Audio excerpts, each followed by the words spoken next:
क्रांतिज्योती विद्यालय मराठी माध्यम हा चित्रपट नुकताच मराठी प्रेक्षकांच्या भेटीला आलाय.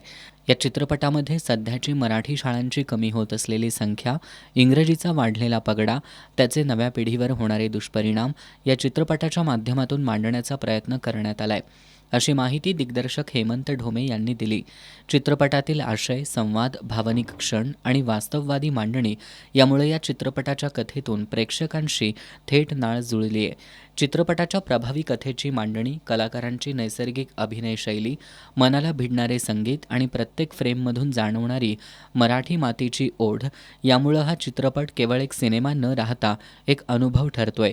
एक संवेदनशील विषय प्रेक्षकांसमोर मांडला असून तो प्रेक्षकांनी मनापासून स्वीकारलाय, याचं खूप समाधान वाटल्याचं ढोमे यांनी सांगितलं. या चित्रपटात दिग्गज अभिनेते सचिन खेडेकर, अमेय वाघ, सिद्धार्थ चांदेकर, क्षिती जोग, कादंबरी कदम, हरीश दुधाडे, निर्मिती सावंत, पुष्कराज चिरपुटकर आणि प्राजक्ता कोळी यांनी अभिनय केलाय.